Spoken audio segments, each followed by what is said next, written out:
West Denver. Sleep deprived and heavily caffeinated. All right, let's do this then. This is the Jeff and Bill Show. I don't agree with that. They don't always agree, but hey, at least they have coffee. Coffee. And each other. I love you, man.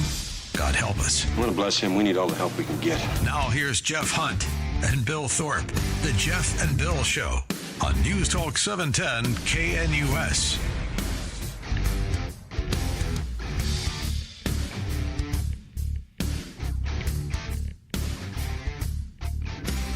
Well, it's 6 a.m. in the Mile High City on this Wednesday, July 16th, 2025. Good morning, Denver, Colorado. You've tuned in to the Jeff and Bill Show. News Talk 710 KNUS. I'm your co-host, Jeff Hunt, along with Bill Thorpe, bringing you the freshest insights, hottest takes from the right, left, and center. We'll have updates from the James Craig trial. This is the dentist that allegedly poisoned his wife. Dude was having like a ton of affairs. Yeah. That's what I learned reading in the Denver Post yesterday about this, is like the defensive attorneys used it as an argument to explain why he didn't kill her because, he does this all the time. He's been having affairs the entire marriage. He didn't need to kill her to have an affair. Look at all the other people he stepped out with. He didn't kill any of them, so why would he kill her? And you're like, I'm not sure this is the strongest argument you're making, but okay. I know you got a job to do, so if this is the game plan, okay, fine. And then at one point said that the victim was just attention seeking. Yeah. And one of the jurors, as the Denver Gazette reports, like sat there with her mouth aghast. Like, you've got to be kidding me. Yeah, you've got to be kidding me. She's just attention seeking. She invented the story about the guy that met her at the conference and then was sending her notes and letters. No, the victim. Oh, the victim. Yeah. You mean the wife? The wife. Oh, no way. Killed I thought herself. it was the oh my God, no way, seriously. The wife killed herself by poisoning herself in order to get attention. That's when the jury was like, wow. And then they showed video of her crawling. Yeah. Because she was in so much pain at her house. They had video cameras in the house. That's weird. I would wonder, again, I'd be super curious if I'm on the prosecution team, how the defense is going to square the circle of the attention-seeking wife getting a hold of the poison that the doctor sends to his office, not to his house. And then the poison when the doctor makes the nutrition shakes where the poison was contained. Correct. How does she be responsible for that? Unless she's like, hey, honey, give me one of them good poison shakes. I mean, what the hell? That's, wow. Okay. But then again, one of the defense lawyers is arrested for arson because he lit his house on fire. Correct. Like 12 days ago. So, yes, I'm certain this is a crack defense team that's doing great. Again, prosecution, you mess this one up, oh boy. Oh boy, oh boy, oh boy, oh boy, oh boy. Right. You're going to be teased in the cafeteria for like months and months and months. This is ridiculous. The Mormon mom of 6 who, in responding to doctors just wanting to get better to go back to her kids, was, according to the defense, an attention-seeking drama queen that killed herself. Meanwhile, the guy who's been cheating on his wife for the entirety of the marriage is just innocent in this case. And again, I'm super curious about how they're going to do the thing where, but he ordered the poison to his office, and it's stuff that they don't normally use in the dental practice. Then why? How come? What? Where? Oh well. I think somebody texted, this is a slow walk to a guilty plea. Yeah, I think so. Yeah, I think that's right. That's really what this is. Yeah, this is a surprising one. But it's going to be fun to watch. Grab the popcorn. I mean, yeah, this is disappointing. You know, there's a new dental office in that same place. Where he Really? Yeah, there's a new dental office, exact same place, new owner, discounted different rental. Well, yeah, I guess different name, new ownership. But my guess would be that since it's set up like that, right. if you're a dentist, you've already got a lot of the basic infrastructure set up there, not the machines and stuff, because they'd sell those off unless they've got a discount. Would you ever buy a house that somebody died in? How'd they die? That'd be the curious thing. Right. Like if they were elderly and just Yeah. kind of passed away, Yeah. that's one thing. But like gruesome murder. Here's the stupid part. This is how twisted I am. Depends on what kind of a gruesome murder and stuff it is. If it is something that ends up with a bit of notoriety, and I might be able to make a little scratch off it, yeah, sure, why not? I'll sell T-shirts out in front of the house, and I'll get the kids to stand out there. Not a problem. We'll do selfies, we'll put cardboard cutouts out there. Fine, we do that. But yeah, if it's one of those like, ooh, did you hear about that? No, then I'm probably not going to do that one, only because of just the reputation it'll have inside of the neighborhood. Yeah, that's basically it. How about you? What would you do? I feel like I've changed my mind a little bit on this, but interesting, yeah. We went through a scenario where we had purchased a row home in Vienna, Virginia. Oh, okay, yeah. And then heard that there had been a murder in the neighborhood, and I remember going, "Oh God, no!" Oh, interesting. Like, please help it not Yeah. be the house I just bought. It wasn't, but it was a pretty gruesome mob hit that had taken place where they. Okay, how gruesome do we want to get it? 6:06 in the morning. Ooh, this could be fun. They actually never solved it. They had, the guy ran a catering business, and they think it was a front for something else. And the police came in to him being shot multiple times through his waterbed. Oh, the wow. bullets had pierced the waterbed. So they came in to water had drenched all down from the third floor. Oh, my goodness. Into the next floor, and it was like bloody water. And wow. Yeah. I'm still like, yeah. I'm like, the first thing, this is how twisted my head is. First thing I'm like, waterbed? What year was this? Like, who has a waterbed? That's the first thing I'm thinking of. Was this 87? Buy those anymore? Yeah. Was They this were like so 1987 popular or what at one happened point. here? Yeah. Oh, and they were horrible to sleep on. So I remember like panicking and chasing down the criminal complaints and all that stuff to make sure that it wasn't our house. See, the thing is, if I had the kids, we all would have dressed in like black and white suits for like 3 or 4 weeks, and would have like slowly pulled up. My little kids, I would have bought them all little briefcases. So I mean, just walking out, they'd all have trench coats. Yes, it would just look like drive the neighbors even crazier. They're like, wait, is the mom moving in here? Oh yeah, absolutely. We'd slow drive through the neighborhood. Oh, absolutely. Well, it's Wednesday. I don't know where we are, but no we're idea. talking about waterbeds and gruesome like murder murders. houses. Yes, we'll give you the updates on the Aurora dentist James Craig and the fatal poisoning of his wife that took place. We're going to be joined by John Decker, White House correspondent. He had a chance to sit down and talk with the president yesterday on the 50-day to end the war with Ukraine deadline that he put before Vladimir Putin. We'll get a sense of how Putin responded and what the president is thinking with all this. That'll be in the 7 o'clock hour. Meyer Solkin from the Free Press is going to join us on the NEA meeting. That's the largest teachers union in the country. They got together and had a big meeting on how to fix schools. Nope. How to stop Trump, ICE, and fascism. Is this just a continuation of our education system becoming a Democrat operation machine? We went into that in the 8 o'clock hour. And then Paul Perez, the president of the National Border Patrol Council, is going to give us an update on how the border's doing and how the big, beautiful bill is going to affect future Border Patrol enforcement. So don't want to miss that. Great conversation coming in the 9 o'clock hour. Now it's time for News and Comment with Mr. Blake Olson. Blake Olson. Blake Olson, News and Comment. Good morning, Wednesday, 63 and cloudy in Denver. Nice morning. Always beautiful in the summertime in Colorado. Expecting a high of 83 today. A little cooler. This portion of the news sponsored by Pastor Camp Heating and Air Conditioning at 303-777-1234 to learn more about special savings opportunities on Lennox equipment. Our top story It's pretty boring stuff. It's sordid, but it's boring. And I don't understand why it keeps going. I think really only pretty bad people, including fake news, want to keep something like that going. But credible information, let them give it. Anything that's credible, I would say let them have it.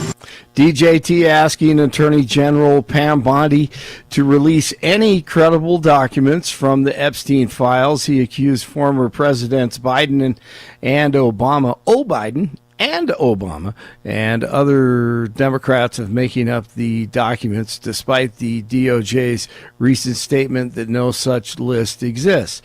Speaker of the House, Mike Johnson, says it'd be good to hear from Ghislaine Maxwell. I'm for transparency. We're intellectually consistent in this. Look, Reagan used to tell us we should trust the American people. I believe in that principle. I know President Trump does as well, and I trust him. I mean, he put together a team of his choosing, and they're doing a great job. It's a very delicate subject, but we should put everything out there and let the people decide it. I mean, the White House and the White House team are privy to facts that I don't know. I mean, this isn't my lane. I haven't been involved in that. But I agree with the sentiment that we need to put it out there. And he was on Benny Johnson on X. Russia has launched yet another assault on Ukraine with drones and missiles this morning. One northeastern city saw at least 17 strikes in 20 minutes just after midnight, according to local media. The murder trial for Colorado dentist James Craig, as Jeff and Billy were talking about, accused of poisoning his wife, is underway. On Tuesday, prosecutors told the jury Craig poisoned his wife, Angela, numerous times, including a final dose when she was in the hospital with doctors trying to figure out her mysterious illness. Unbelievable. The trial is expected to last about 3 weeks. The Colorado State Patrol investigating a deadly crash on I-70 in Wheat Ridge last night in the westbound lanes near Colorado Mills. The crash involved a bus, a motorcycle, and a third vehicle. The 19-year-old man riding the motorcycle died at the scene. No other injuries are reported. A man arrested for a deadly 2022 shooting in Denver has been convicted of first-degree murder. The DA's office announced the conviction of Pa Ray. He was one of the 4 suspects arrested following the shooting death of Ma Kang in the East Colfax area 3 years ago. 5 wildfires currently burning in Colorado. 2 are burning in Mesa County, with the Turner Gulch fire at over 12,000 acres burned with 0% containment, and the Wright Draw fire with around 300 acres burned at 0% containment. Medical debt will stay on credit reports after a federal judge overturned a Biden-era rule. The Consumer Financial Protection Bureau rule would have removed the debt. However, the judge found the rule exceeded the Bureau's authority under the Fair Credit Reporting Act. And your buddy, Kilmar Garcia, is due to appear in a Tennessee court today. Dad of the year. With margaritas? Garcia. Yeah. There are margaritas and Democrats? Yeah. That's absolutely, man. Sit down and have one with Kilmar Garcia. I've just shortened it. The whole 3-name thing, I can't do it. I just can't. I guess we need to call him CAG. So KAG. Sorry, did you say gag? Yeah, maybe I should say gag. Yeah, no, that wouldn't be bad either. But Garcia, of course, deported to El Salvador earlier this year before being returned to Tennessee, where he's facing human trafficking charges, as we know. I think I would like to point this out to all the Democrats. So while he was in El Salvador, he enjoyed margaritas with U.S. senators that would fly to visit him. Now he's back in America. I don't think he's getting those margaritas, and I don't think he's getting the visits from the U.S. senators anymore. So I think you are correct. Maybe go back. I think it's a little better life for him. But then again, that prison's pretty tough. But then again, I mean, the one in Tennessee can't be great either.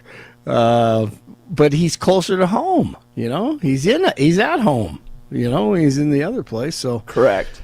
Oh, man. All right. Police have arrested a suspect in the fatal shooting of a longtime American Idol music producer, Robin Kay, and her husband, Thomas DeLuca. The couple was found shot in the head at their Encino home after officers responded to a welfare check and forced entry.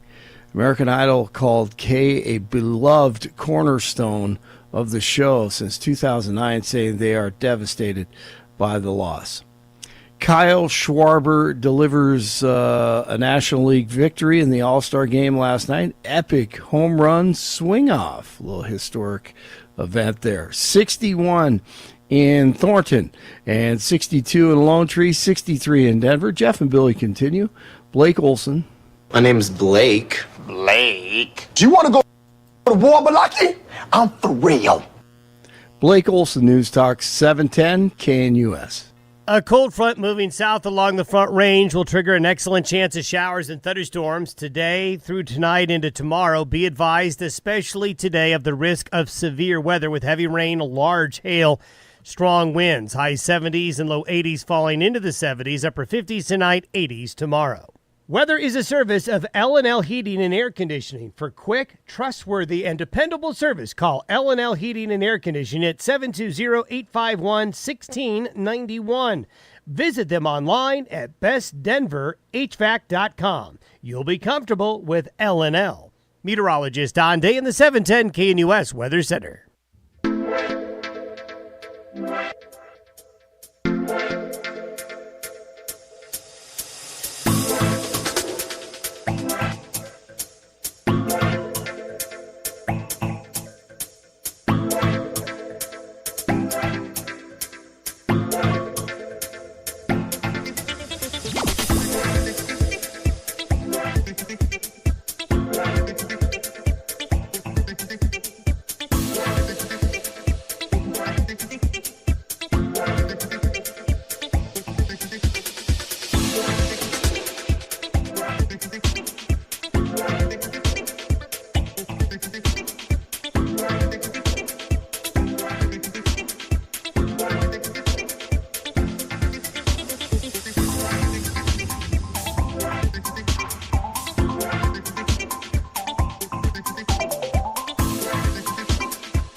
Well, it's another trial in Colorado that gets the attention of the entire country.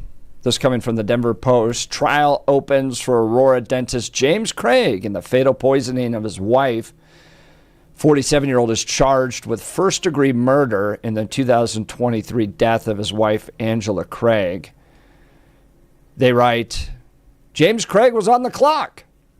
A woman he'd met days earlier at a Las Vegas conference, a woman he said he might be in love with, was coming to visit Denver. This woman, Karen Kane, thought he was living separately from his wife, Angela Craig, 43. She thought the married couple was in the middle of a divorce. They weren't. And that was a problem. 18th Judicial Assistant District Attorney Ryan Brackley said during opening statements at James Craig's murder trial on Tuesday, they're living as husband and wife, but he's got a problem. He's got a situation. He's trapped, Brackley told the jury. And he's got 8 days. He's got a countdown. Craig, 47, is charged with first-degree murder in the death of Angela Craig on March 18th, 2023 from lethal doses of cyanide. And then another drug I'm not even going to be able to pronounce, tetrahydrozoline, a decongestant found in over-the-counter eye drops. Prosecutors allege James Craig bought arsenic, eye drops, and cyanide days before his wife was poisoned to death, searched online about how to poison someone, was having an affair, and faced financial difficulties. Evidence shows that Craig put poison in a smoothie he made for his wife. Brackley said, and that he later opened up a bottle of prescription capsules, replaced the contents of the capsules with cyanide, and encouraged a family member to give the deadly pills to his wife. Brackley alleged during Tuesday's opening statements in Arapahoe County District Court that James Craig poisoned his wife to get rid of her so he could start a new life with his lover. Craig's defense attorney, Ashley Whittam, dismissed the prosecution's theory. And, Bill, this is where I was talking about it in the first segment. Craig had been having affairs during the duration of the couple's marriage. Jeez. This cheating had been happening for 23 years, Whitman said. There were lots of women. This wasn't just about 3 women or Binders 4 of women. There were binders full. Just, Mitt Romney reference, just saying. Couldn't help This is something that had been going on throughout the whole entire relationship, and there's nothing new about Ms. Kane. I know the prosecution is going to argue that and tell you that she is some sort of motive. She is just like all the rest of the women that Dr. Craig was having an affair with. That doesn't work with me. Yeah, why? Tell me. Tell me what it is. Well, I have some opinions on it as well, but I want to hear what you're thinking If I was first. sitting there as a juror, I'd be going, so you're admitting he's scum. Right? Yeah. And you're going to go, well, he's been scum for a long time. He didn't need to be this scummy to murder her. No. I mean, in my mind, this just paints him as the type of guy that would absolutely kill his wife. He never took his marriage seriously. 23 years, multiple affairs, 3 women, 4 women, we don't know, binders full of women. Yeah, at this point, I'm sitting there as a juror going, oh, that's just a little baby step to buying the cyanide, let alone the fact you have the receipt of the poison your wife died from. And potential testimony from the people at the office that opened the box. Yeah, exactly. Yeah. That's So the in thing. my mind, I just go, well, that's just a baby step to killing her. Yeah, see, I agree with you on that one. I think you've got something insightful there about the psychology that maybe the defense, I don't know, is missing, or maybe they just don't care because they have to put up some sort of defense. And so maybe they're just trying to do what they can. But I agree with you that if you are saying, well, he does this all the time, it does create an issue that, wait, he didn't take this marriage or this relationship seriously to begin with. And if he didn't, how hard is it to get to the conclusion that killing the person he's already not respected the relationship with in order to get to the new thing that he claims he loves? That's an important key in this. Yes. Is that inside of this current relationship, everything that we're seeing is there is no love that is there on his part. Correct. Now he has love for this other individual. He now wants to start the new life with this individual, again, from conversations we have. It seems fairly easy to get to a point to where the guy who has not respected the relationship will look for a way out. And when you have financial difficulties, and they were going through them, and you're also a dentist, I go back to the old Eddie Murphy bit from 1980s, where it's like, half, Eddie, give me half. That's it. Is that he's in a situation where I believe he's finding it difficult to figure out how he's going to launch the new life with the new side piece if he is beholden to the old relationship by losing half of whatever he had. Even if it isn't that much left, he's still in the hole, so he can't do and he can't give the life to the new woman that he could to the old woman. Yeah, that's right. And so that becomes a very easy motivation because a divorce doesn't work at that point. Just walking away doesn't work at that point. Death is the only solution. And there's a religious component to this. Yeah. And clearly he's not living out his religious values if you're admitting 3, 4 side women in a 23-year marriage. But you know, you got to keep up appearances, apparently. That's true, yeah. So that's one of them. Listen to this. Yeah. He wrote to this current lover of his. Yes. I might be completely in love with you after just spending 3 days.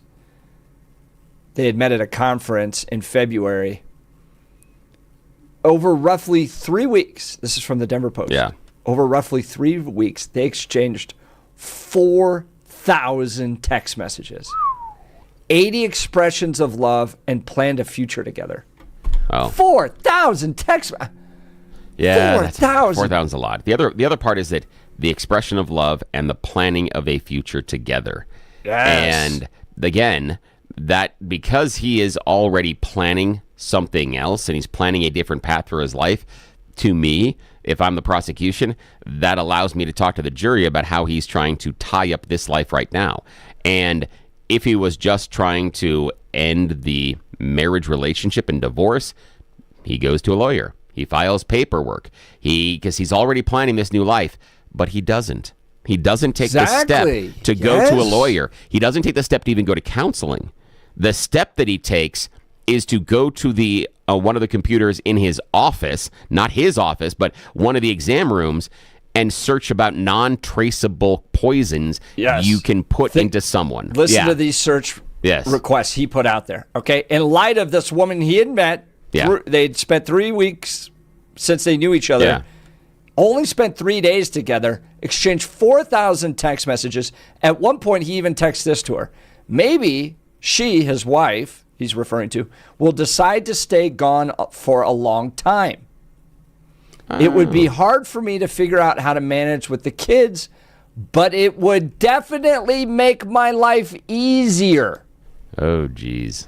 Then he's searching on YouTube and Google, how many grams of pure arsenic will kill a human? Is arsenic detectable in autopsy?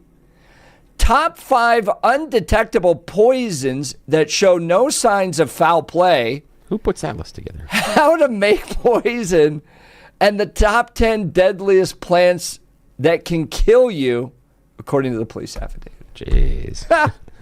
It would be odd if all of a sudden he's like, no, honey, I have a green thumb. I just like these kind of plants. Here, get closer. Get closer. Touch it. Touch it again. To your point. This is awful. I'm horrible. This guy is talking to this woman that he's having an affair with, saying, I'm completely in love with you. Yeah. Maybe my soon-to-be ex-wife will decide to stay gone a long time. It would be hard for me to figure out how to manage the kids, but it would definitely make my life easier. Yeah. And searching, is arsenic detectable in autopsy? And the thing that annoys me is he's throwing in the idea of it would be hard to manage the kids because he's talking to the other woman that he's trying to bring into their life. He's using that as a hook. He's using that as, this is going to be tough, honey. You know, we're going to be in this together. And he's already laying the foundations psychologically for her to say, I'm going to take partial ownership of this family. I love this man. I need to help him through this. Look, I don't want him struggling. He's already setting that stage for this. That is incredibly diabolical. There's another level. And again, if the prosecution isn't turning to the jury at some point and just asking them why, if he's this unhappy with the relationship and wants to pursue it with someone else, why isn't he talking to a counselor? Yeah. Why isn't he talking to a lawyer? Why is the only thing he is researching at this time how to kill the current spouse? Why is that the only plan that he seems to be fomenting? You know, you could make an argument that he's talking to a lawyer, maybe they're going to counseling, and he goes down the dark path. You know, he felt trapped. He felt you might be able to create some psychological, empathy or emotion inside of the jury, saying, oh, it's horrible, I don't agree with the decision, but maybe he shouldn't be killed for this or put in prison for life. Well, it seems to almost kind of be like the P. Diddy defense, right? Yes. Going, well, yeah, we're going to admit this guy's a scumbag, but he didn't do all these terrible things. Sure, he's but in crappy, this case, you know, with P. Diddy, you had people that were kind of like willingly involved in the setup, you know, of interstate prostitution. But in this case, this poor mom gets murdered. That's horrible. And you're trying to, in that case, you're admitting the fact he's scum. Yeah. But James and Angela Craig, the Denver Post writes, shared 6 children, were Mormon. She said Angela Craig's faith was important to her, and she wanted to keep the family together for religious reasons, despite long-standing trouble in their marriage. James Craig received the Amazon package of arsenic on March 4th, and 2 days later, his wife was admitted to the hospital with symptoms that aligned with poisoning. According to the police affidavit, James Craig bought 12 bottles of Visine, then bought more the next day. And what he did is kind of took some of the poison out of the Visine, basically what takes away the redness in your eyes. If you consume it, can be poisonous and lots of in large consumption. Angela Craig was released from the hospital on March 6th. So he gets the package on March 4th. 2 days later, she's admitted to the hospital. She must be released that day, but returns 3 days later, March 9th, and on March 14th. So she goes back 2 more times. Jeez. While she was hospitalized, James Craig ordered 2 additional poisons, cyanide, and then alendrin from medical suppliers. He's testing dosages in those first 2 times she's in the hospital. That's what he's doing. He's testing the dosage. He's trying to figure out how much he needs. And he didn't want to overwhelm her system. And so he's going low. And when it didn't get what he needed, he wanted to add other ingredients. That's what he's doing there, in my opinion. Totally my opinion. Well, I'm just armchair quarterbacking this, but that's what he's doing. He's testing dosage. And keep in mind what he was searching for. Yeah. Because this is what she was searching for on her phone. Okay. Angela Craig conducted a number of Google searches on her phone about what might be causing her illness. Ooh. These searches included internal shiver causes, falling asleep, deep snoring, internal tremors, obstructive sleep apnea, internal tremors, and chills. Wow. Does that sound like somebody that was attention-seeking and committed suicide? Yeah, that's not something that there's some stories out there about and this is not the same thing, but the, Munchausen's by proxy, where you continue to have, someone in your family, normally a child, that you continue to keep sick in order to get the sympathy. And you will find searches about how to keep the child sick. You'll find searches about those things, not what's wrong with my child. And the same thing here. If this person is looking to gain the attention, the idea of searching what's wrong with me seems to go 180 degrees away from that, because if this person is seeking attention, they know. They don't have to search for the answer, because either they are ingesting whatever's making them sick, or they're just pretending. So they already have this knowledge. They don't have to go to Google to seek it out. If they really were an attention seeker, they don't go to Google to figure out why they're feeling bad. They already know. That's a really great point. On March 15th, so now we're the day after the 3rd visit to the hospital. Yeah. Angela Craig was home. James Craig texted a family member and reminded them to give Angela Craig a prescription medication. Now remember, he was he was swapping out the capsules. Yes. And that again, think about just in your life. Okay, we got people here at the Jeff and Bill Show in the listening audience that have loaded their own shells. And that is a process that is meticulous, not necessarily arduous, but meticulous.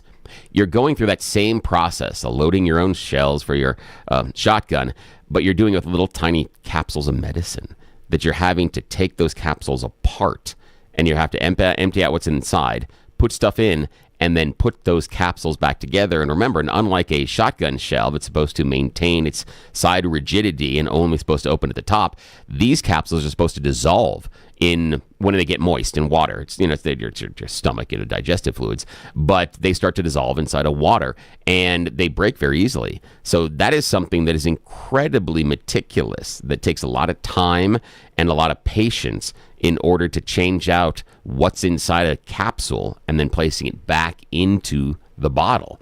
That's hours of work that you have to do in order to make this happen. That is intent, my friend. Yeah, that is. So after she takes the pills, within 25 minutes, Angela Craig becomes very sick, is rushed to the hospital where she's put in intensive care and on a ventilator. Angela Craig was declared brain dead and taken off life support on March 18th, just 3 days later. He put cyanide in the capsule, Brackley told jurors. Both he and Craig's defense team showed jurors of images and video recording by surveillance cameras installed in the Craig's home that pointed to the couple's living room and kitchen. In one photo from March 9th, the footage showed Angela Craig crawling on the ground when she was overcome with pain. In another clip, after the first hospital visit, the couple are arguing. Jeez. Ugh. Angela Craig accused her husband of undermining her during the visit by implying to the doctors that she had harmed herself, and she thought it was odd that he didn't ask for more details about her medical care. Ooh, yeah, that is odd. No one in their right mind would ever think I would kill myself before I killed you, Angela Craig said during the argument. No way, name one person. Craig was charged with his wife's murder hours after Angela Craig was taken off of life support. The case was originally scheduled for a jury trial in December 2024, but was delayed when Craig's defense attorney, Harvey Steinberg, withdrew from representing Craig over ethical concerns on the day the jury trial was scheduled to start. Another of Craig's attorneys, Robert Working, withdrew from the case on July 1st after Working was arrested and accused of setting his own home on fire. He was arrested for arson. We talked about this yesterday. This is great. Working is receiving mental health treatment, his attorney said, and Working's wife, who's also an attorney, is continuing to represent Craig during this jury trial. Exactly. So again, the husband-wife part of the defense team, husband lights the house on fire. He's arrested for arson, and the wife keeps working the case. This is going to be a movie. Up until that point where the lawyer lit his house on fire, I was like, this could be, maybe, who knows? This could be. As soon as the lawyer lights his house on fire, I'm like, yeah, this is a movie. This is going to be a made-for-TV movie. This is going to be something. 2020, 48 hours, they're all going to be covering You've got to do it. When the defense attorney, when part of the defense team lights his own house on fire and is arrested for arson days before the trial starts, that's too good of a twist to pass up. You've got to go with that one. Yeah, this is going to be made into a movie. 0993 texting in, any person texting someone they just met 4,000 times is mentally unstable, including the other person. Yeah, that's a weird in this one. affair. Well, and I think I feel really bad for the other woman in this one because she didn't know the creep that she was getting involved with. There was some distance. I disagree. Really? Why? Tell me. Tell me. Tell me. Knows. What do you mean? Tell me. What do you mean by she knows? I just don't buy the, well, he said he was getting a divorce type of thing. I don't know. Why? I just, in my gut, tells me she kind of knew she was a little early into this. Here's the thing. Maybe more than she should have. It could have been, but is part of the reason she's coming to Denver then to confirm those suspicions before she jumps both feet in and says, I'm going to move here. And so I do think that what she is, she meets a man and she, we can assume falls for him at some level. Probably not as hard as James Craig, the killer dentist here, felt, but she's at least very interested. They exchanged 4,000 text messages. So there's some interest there. And again, you understand that new relationship smell, that excitement. We all remember that time. It's for Jeff and I, it's been decades. I was going to say, it's been a minute. Oh, yeah, it's been a long time. 17 years into this one. But there is that excitement at the beginning, and everything's new, and you're trying to figure out and know about the person. And so there's a lot of that going back and forth. I mean, everyone remembers, I still remember the, teenagers on the phone, and no, you hang up. No, you hang up. And that was stupid. Yes, I did that as a teenager. No, that was stupid. Yeah, absolutely dumb. But the same type of thing. And I do think that as long as there is distance created, that the dentist has the ability to keep the facade up. If she's here in town, it's much, much harder for obvious reasons. That's a great point. That's what the Denver Post, that's the first line in this. James Craig was on the clock. Yeah. But I do got to point this out. All right, Mr. Craig, I understand, all right, new love, all that stuff. All right. If your business is in financial problems, spending time, 4,000 text messages to your lover, that might be an indication of misplaced priorities. Oh, yes, absolutely. The other aspect of this is you live in a time and a place with more access to pornography than any other point. Yeah. You have the opportunity to get divorced easier than any other time in world history, and you still choose to murder your wife. Yeah. Really? You couldn't just, if you got needs, you couldn't just go fulfill them in another way. And if you wanted out of the relationship, you couldn't have just gotten out of the relationship. Yeah, that's the thing. If you really wanted out of the relationship, there are other ways than death. for the other person involved. It's awful. And again, and I understand you don't have the same opinion you have on the other woman, but this is something that she is going to have to walk with for the rest of her life, knowing that she made this bad choice. Even if she had those questions and she wasn't sure about him, she still has to understand that whatever it is as far as her radar allowed her to get into a situation where this was the person that she was attracted to, and that's going to impact her relationships going forward. And also, people are going to know who she is. People in her community are absolutely going to know who she is. So when she's at the grocery store, at the restaurant, people are going to look and go, oh, that was the girl that was messing around with the killer dentist. That's who she is. Yeah, that's who she's going to. They're going to talk about her behind her back. Yeah, from now in perpetuity, because this is a weird story, especially after the lawyer lights his house on fire. Oh yeah. This is a weird story. There's so much here. Lots of text messages. Join the conversation, 303-696-1971, or text us on the Dan Caplis Law text line, 720-819-5115. We're, as a station, uniquely connected to this guy because he was an advertiser, and I think you visited. You utilized his services. Do you ever work on your teeth? Yeah. Oh, yeah. Did a number of them. In fact... Okay, you know those the list of unusual injuries that I talked about earlier? Yeah. He operated on one of them and took pictures of it. Years ago, when one of my kids, a couple of them were involved in Kung Fu, and they were doing some sparring. They were younger, and so I was helping out with some techniques and some other stuff. And we had some gloves on going back and forth, and I get popped right in the mouth. Now, what had happened is my right canine, the pointy tooth, pierces my lip. It also pierced the saliva gland that's down there. And the saliva gland got a little bit infected. And so what would happen, it started to swell. And it was coming out of my lip. And so when I would eat, it would get really big and painful. And then it would relax when I wasn't eating. So I went in there and he actually removed it. But he's like, never seen this before. This is unusual. Can I take pictures and show my colleagues? I'm like, yeah, sure. Why not? So yeah, I mean, it went that far. He did dental surgery. He repaired a couple of cavities. I've got a crown in my mouth that he actually placed there. Oh yeah, he did surgery on me. He did dental stuff. Yeah, he ground some stuff and took scaling off my teeth and things. Yeah, and I wrote the ad copy for him for the first 3 years when that business was starting. Yeah, Summerbrook Dental. I remember sitting in the office and talking to him about it. You were being worked on by psychopath murderer. Not at all. But again, I talked about it earlier that there was a point a few years ago where the energy in the office changed. And it was much different. And it was based on, again, we talk about, I pay a lot of attention to how the team works together. And so I understand, I look at that. And I watch it in restaurants. I watch it in, when I go to Target, when I go to Walmart, I just watch how the team works together. And because I've been in a lot of those situations in teams, and his team used to work really, really well together. And then I came in, and something was broken. Something was really broken, and that was a number of years ago. So I didn't see any signs of potential murder or anything else, but were there signs that there were struggles inside the business, that things were going on? Oh, absolutely, 110%. All right, we'll continue. You're listening to the Jeff and Bill Show. This is Denver's Talk Leader, News Talk 710 KNUS.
Welcome back to the Jeff and Bill Show. We'll continue to give you updates on the James Craig trial, the Aurora dentist accused of killing and poisoning his wife. We'll give you the updates as the trial continues during the 6 o'clock hour. So always be sure to tune in to the Jeff and Bill Show. All right, Bill. Now time for a little bit of levity with You Choose the News. Yes, it's that time of the morning where we take our careers in our own little hands because we're doing something that is not approved by those in charge. It's You Choose the News. It's America's favorite fake radio news game show. We have browsed the interwebs for moments this morning to find really dumb stories about us humans, giving them more ridiculous headlines so that we can play this fake radio news game show. Why would we do this? Because those in charge do not know we're doing this. Yes, so it's a secret, and that's why we bring in Blake Olson, because every plot and plan needs a fall guy. Hopefully Blake didn't hear that, but he's joining us from the news department right now. And gentlemen, here are your headlines to choose from. Choose carefully. Headline number 1, great job, you're fired. Headline number 2, the paycheck's not enough. Headline number 3, it puts the lotion in the basket. And headline number 4, you're not alone. Mr. Hunt, your choice.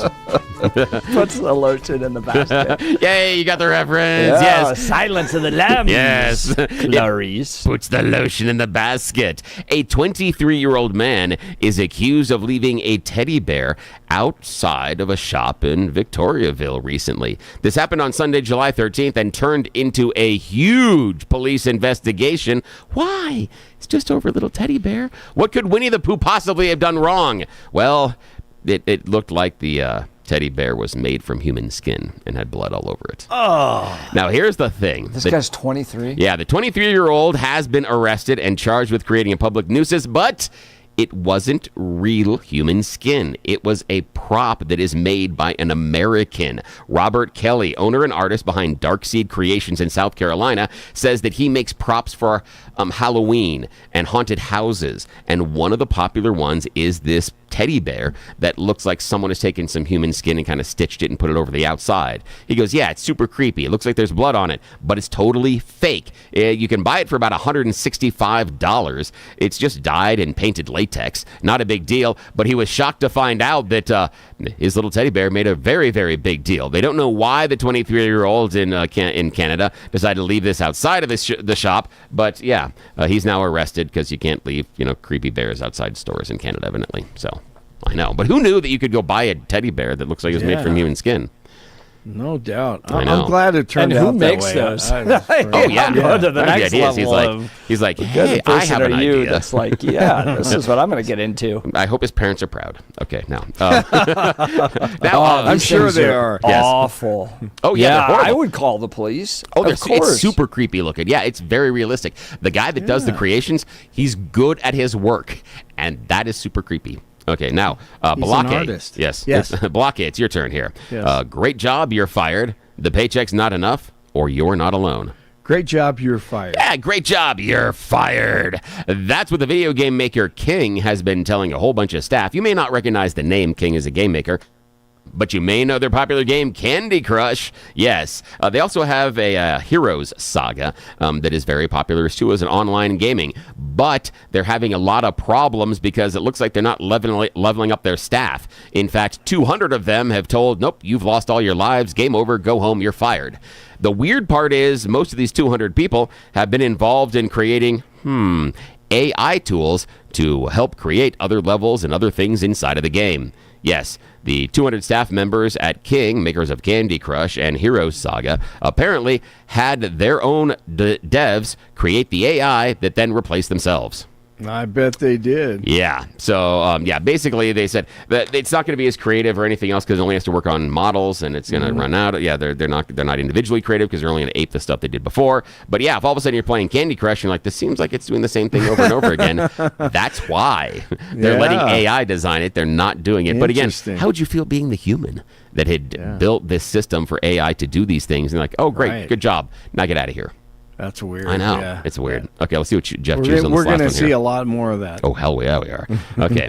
Mr. Hunt, sir, the paycheck's not enough or you're not alone? The paycheck is not enough. Yeah, the paycheck evidently is not enough. The race to attract and keep young talent in the financial world is getting more and more intense. In response, major investment banks like Goldman Sachs are rolling out new strategies like loyalty pledges. Yeah, that'll work. All right, guys. Now, Goldman Sachs is set to roll out a new policy requiring income analysts to regularly affirm their commitment to the company. Under the proposed plan, junior bankers will be asked every 3 months to confirm they haven't accepted offers from other employers. Okay. If you did, wouldn't you just leave? I mean, what kind of stupidity is this? With this quarterly check-in, Goldman hopes to deter behind-the-scenes job searching and reinforce a sense of focus among its newest hires. So you're saying that you just giving me the paycheck isn't enough to keep me at the job, huh? And when someone else comes along with a greater paycheck, you're thinking a pledge of loyalty is gonna... Okay, sure, this is stupid. JP Morgan Chase & Company recently told incoming graduates that accepting offers from other companies within their first 18 months on the job would lead to their termination. Excuse me, those people involved at JP Morgan Chase, you're saying that if someone accepts an offer from another company, you're gonna fire them. If they accept the other offer, they're leaving anyway. You dummies. And again, these are the people in charge of the financial dues. Yeah, stuff. So, yeah. Janet texted in, I'm sorry, not sorry. Great job, you're fired. Sounds like something somebody would say to Billy. Absolutely. I may have heard that in my career so far. Yes, I am. Yes, great almost. job, you're fired. Yes. All right, back to you. That's India Choose the News. All right, 7 o'clock hour. Jared Polis is putting the bridge to nowhere up for a vote. You're listening to The Jeff and Bill Show. This is KNUS.